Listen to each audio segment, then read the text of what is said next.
Hey everybody, how's it going? Today I'm going to be changing the Serpentine Belt and the AC belt and the idler pulley on my 2021 GMC Yukon 5.3 liter. This should be similar on the 6.2 as well. The part numbers may vary, so just double check your specific part numbers before ordering. On the right here is the Serpentine belt. That is the idler for the Serpentine. And then this is the AC belt. And it also comes with a tool that helps slip the AC belt on. I didn't buy the tool for the Serpentine belt because you can do it with zip ties. I've seen a couple videos of that. So that's how I'm gonna install the Serpentine belt. They switched to a stretch belt design versus a idler that has a spring on it, so you can pull the idler out of the way, take the belt off, slip the new belt on, release the tension on the idler. So now it's a stretch belt. We cut the old belt off and then we have to stretch the new belt on. I'll walk you through it. The reason I'm replacing my Serpentine belt is in one of my last videos, I was doing a throttle body solar performance, and while I was in there working on that, I saw some fraying on the belt. So I'm gonna go ahead and just replace it. I figured while I'm in there, do the idler, and then also while I'm down there, I might as well do the AC belt. That way I got fresh belts, because you can't get to this one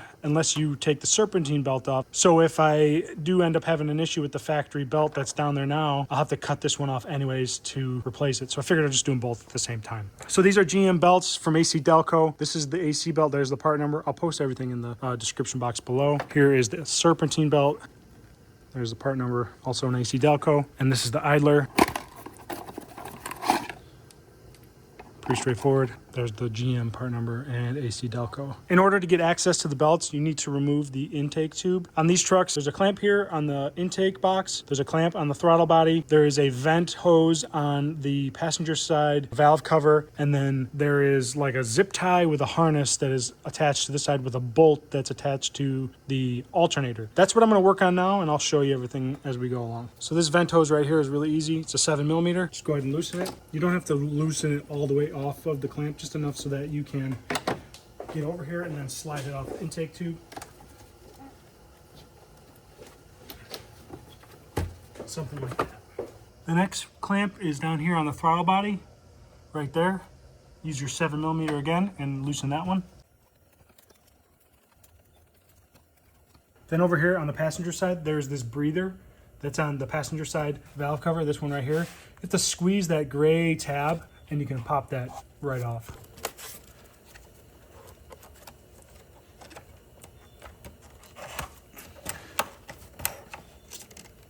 Then you can twist this out of the way.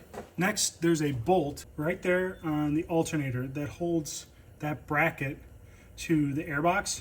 It's a 10mm, so just remove that, make sure you don't drop it down in the engine bay, and that'll allow us to move the airbox out of the way. So you can just barely see that bolt, that black one right there. It's kind of hard to get the camera on it when I'm doing it. Remove it and get it out of the way. It's just a little guy. So there's a harness that's zip tied right there to that bracket, and there's like a Christmas tree that's in the bracket that will prevent you from totally removing the intake. You could just twist this up out of the way, but I'm gonna get it out of the way completely. So I'm gonna snip that zip tie and I'll just fix it later.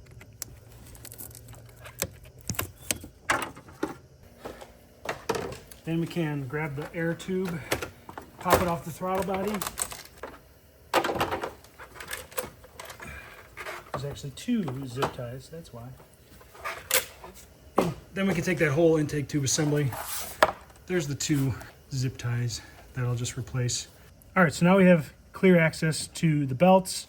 Here's the Serpentine belt right here. You can see maybe a little bit of the fraying that's here.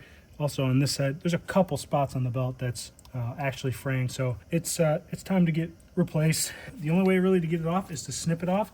So I've got my snippers here. I'm just gonna cut it.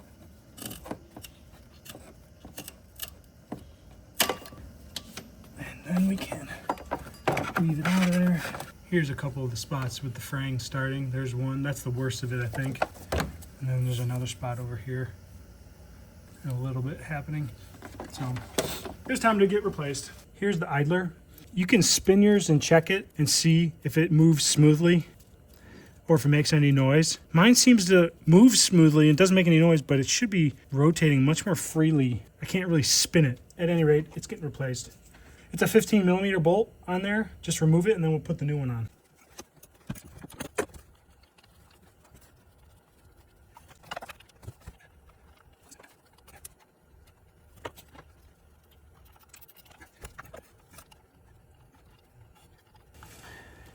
the bolt is super long on this thing. It spins pretty freely when it's not installed. We'll see what the new one looks like when it goes in. I mean, you can see the bearing in there. It doesn't look like it's gone bad or nothing. Here's the front view. I don't know, we'll see. Might have been okay. At any rate, here's my new one. I'm gonna thread it onto there.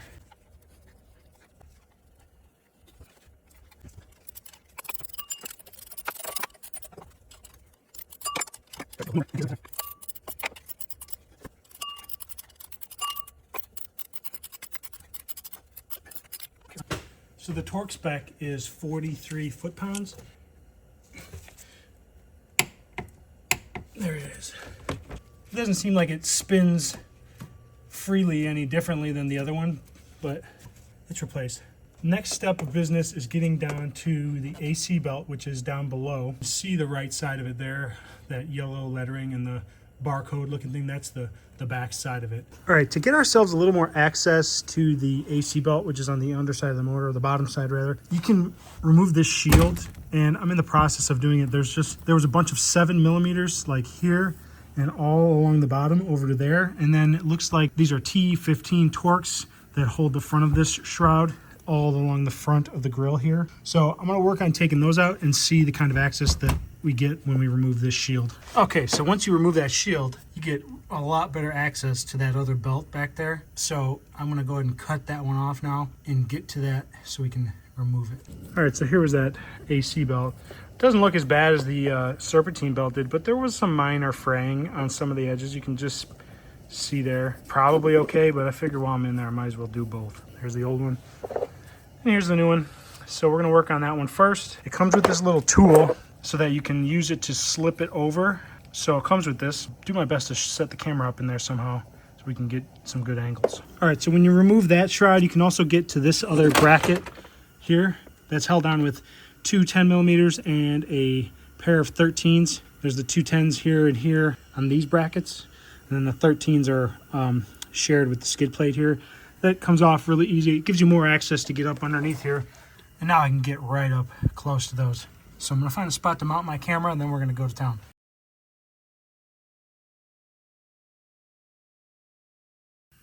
All right, so don't be like me and not pay attention when you twist the belt on to the pulley, because I got it seated correctly there, but it's not seated on the AC correctly, and I can't get it off unless I cut the damn thing off.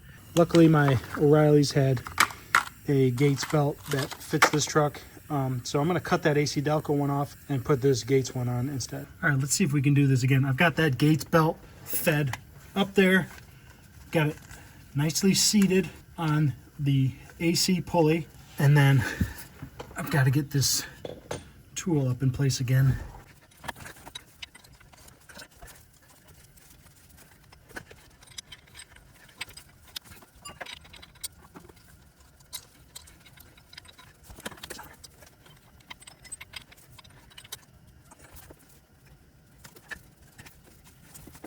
So I've got that tool positioned like that, and now as I rotate that clockwise, it should pull the belt over. And I also double check now I've got this seated correctly, so let's give it a shot.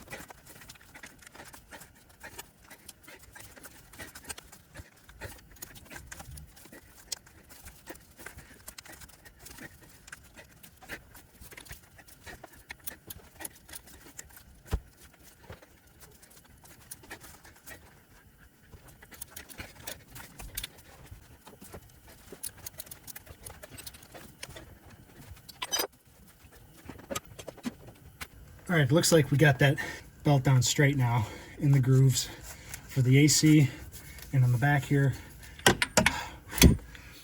Kind of difficult, but I got it. So now we can work on doing the serpentine belt, which we're going to have to do the same thing. We're going to have to crank this clockwise to stretch the belt over, and we're going to use a zip tie method, which I've seen online as well. So let me get the belt set up and I'll show you what I want to do.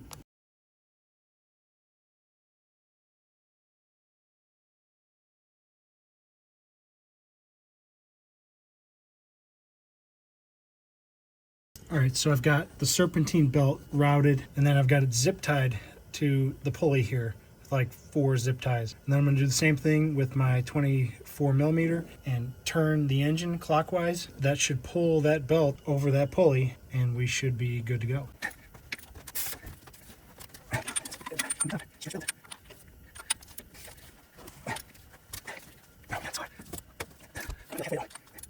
You might need to use a longer handle of the wrench to get more leverage.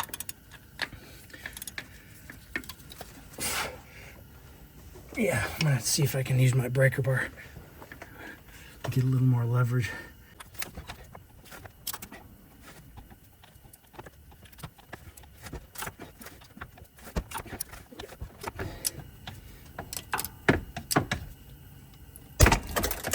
There it is. Looks like the zip ties all broke themselves off when it snapped over. So I'm just gonna give it a few more cranks around and make sure everything is seated right. And then I think we're good.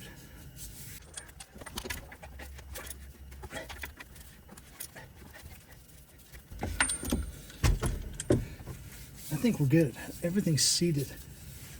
Both belts are good. We're on the water pump. We're on the idler. We're on the alternator. Let's go back up top and tidy up. All right, so I came up top again and I checked everything. We're good on the idler. We're good on the alternator. We're good on the water pump. We're good on the pulley in the middle. The AC belt looks good too. Everything looks like it's seated correctly. So all there's left to do is to put the air intake tube back in, reconnect those, and then if you took the shrouds off underneath, which I'm sure you did to get access, reapply all those underneath. That's it. So I'm gonna work on that now.